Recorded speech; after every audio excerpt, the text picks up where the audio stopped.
Our insider report, new right now, coming into our NFL Network newsroom. We're welcomed by Ian Rapoport and Mike Garafolo. So there's a big, giant hole now in the San Francisco 49ers coaching ranks there. They're searching for a defensive coordinator. Ian, what more can you tell us about that search?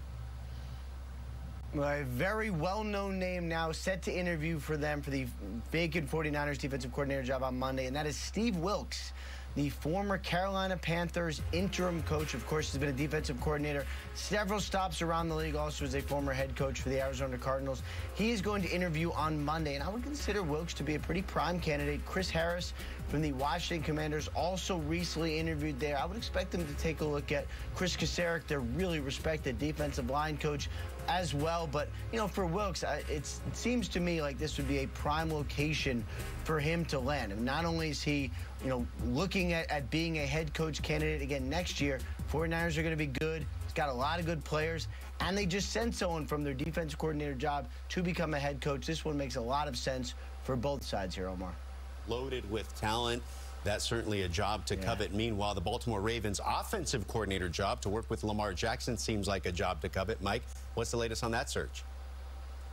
The latest is Todd Monken, the offensive coordinator and quarterbacks coach at Georgia right now, has done a fine job the last couple of years here, is in the building with the Baltimore Ravens for a second interview today. And I believe all the first round of interviews were done via Zoom, so now these interviews are occurring in person. I also added later that Justin Alton, who was the Broncos offensive coordinator down the stretch this past year after Nathaniel Hackett was let go, called plays the last couple of games.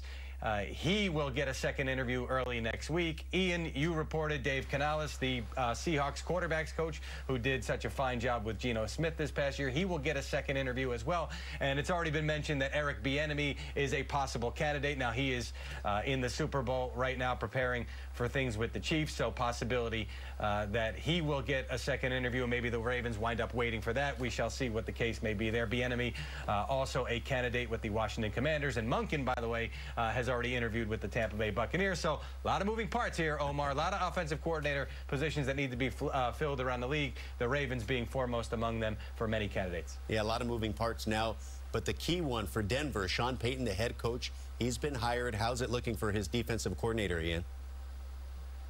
Now, that is the key one, because the offensive coordinator calling the plays obviously going to be Sean Payton. They'll hire someone, but it's Payton's offense.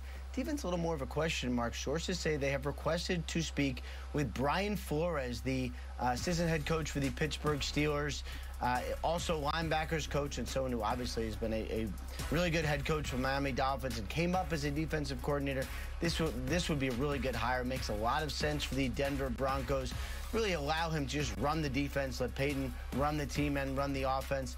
So that is expected to happen at some point soon. They also put in a request for Sean Desai, one of the key defensive assistants, also coached the secondary for Seattle, was heavily involved in that scheme and did a really nice job.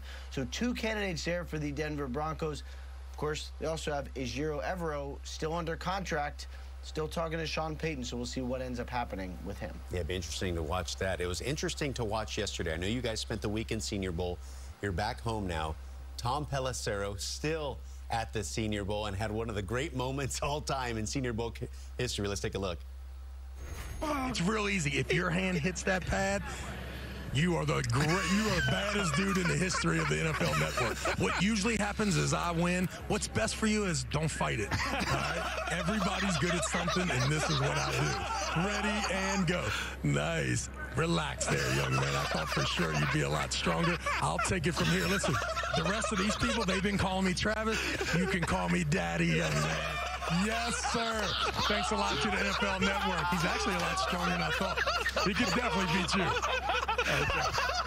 There it is, guys. Oh, my God. And that's going to hurt tomorrow. Oh, but I swear by Saturday, I'll be ready. I know Travis will be ready too, right? Wow. And for some of you guys in the back, if you don't believe it, you want to feel it, get on up here. It's the real deal. Thanks a lot, guys. Let's go, Tyson. Tom's ego certainly hurting. His arm maybe too. Fellas, you have the open floor there on Tom's performance against Travis Badgett, 28-time arm wrestling champion. Well, first of all, you can go first. This was my idea. This was my idea. And, the producer, me and Ian Tom here. ran into the whole me and Tom ran into the old Bajan family at dinner the other night, and I'm like, you know what you should do? You should destroy Tom. And he was like, that is a great idea. Tom was like, oh, wow, we really should do that. So put it on TV. Let Tom be absolutely humiliated by this excellent arm wrestler. Sounds like his son did quite well in Mobile, by the way, especially the second day. But most importantly here is the fact that Tom got humiliated. Mike? Yeah, absolutely. And you know what, Ian, if you're bragging that it was your idea to come up with this great segment, I'm going to brag a little bit myself and mention that the other day at the Battle House Hotel in Mobile, Alabama, Tom Pelissero and I were both in the gym. One of us was lifting weights. The other one was on the elliptical. I think you can figure out which was which. Tom Pelissero, big cardio guy. And to get his response, check out NFL Insiders on YouTube, the show with Mike and Ian as well, so Tom can defend himself, certainly, in that regard. Are we doing that today? I don't know. Next time you have it, you got to address it. It will be the elephant in the room if you don't. I think so. Ian, Mike, thank you very much. From Texans football, right? You're going to see fast, you're going to see physical, you're going to see toughness.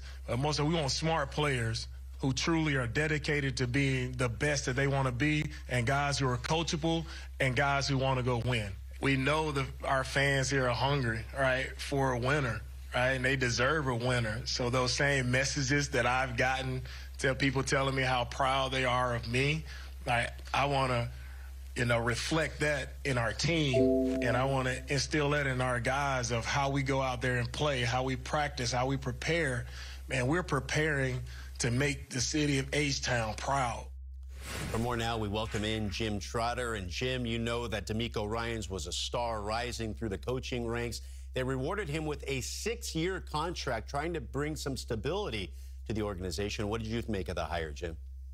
Yeah, I think that stability is much needed. Look, in talking to D'Amico during this process, Houston, as he said, was always number one. Why? Because he played there, was drafted there. Also, his wife is from there. But I think what's important about this is to understand what kind of man the Houston Texans are getting. And you saw that in the press conference when his very first statement was to thank his family for the sacrifices that they made to help him get to where he is. He had his mom in the audience, his wife and his kids, and he focused on them first and foremost before he ever even talked about the Texans or anyone else. The other thing about D'Amico here is, look, a lot of people say, why would he go to Houston knowing the dysfunction that has gone on there? I think he believes, number one, he has a 6-year contract, which should provide stability.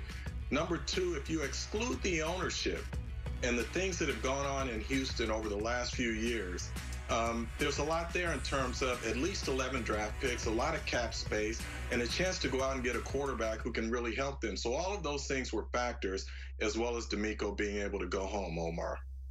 And Jim, you really nailed it, because we know when D'Amico Ryans was a player, he was one of those guys around the league, universally was respected. Like everyone, when you talk up D'Amico Ryans, a level of respect is there.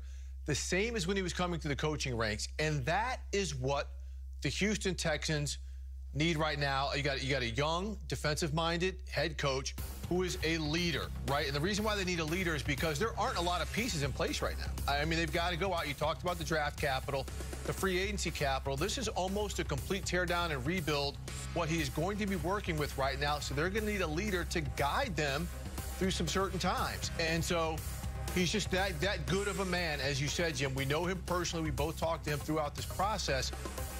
But now, it's the ownership. It is the leadership. They've fired enough coaches, right? They've done everything else, but looked at things from the top down.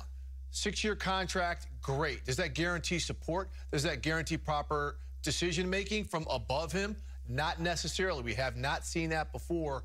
So, again, I'm glad he got the 6 years, but I just hope for his sake and this organization's sake that, they give him time to get this right. Because, Jim, you mentioned a word right out of the gate, dysfunction that has happened down in Houston. I think he'll have time, but to me, he strikes of that galvanizing personality that we may see like Brian Daboll had last year coming into this year, turning that New York Giants that seemed to have the cupboard bare there. They go to the playoffs. D'Amico Ryans, maybe setting the expectations high, but he certainly has delivered every step along the way. Go ahead, Jim.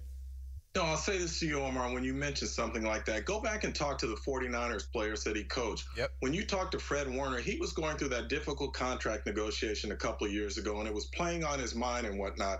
Who was there to help him through it and to keep him calm and level? It was D'Amico. Talk to Dre Greenlaw, who went through the foster care system, and D'Amico talking to him about what it means to be a man and grow up and do things the right way and whatnot. These guys relate to him, and he will be a leader of men for that franchise. No question about it. It'd be fun to see how his head coaching career can take off there in Houston. Jim, Steve, much more from you guys a little bit later in the show. Now for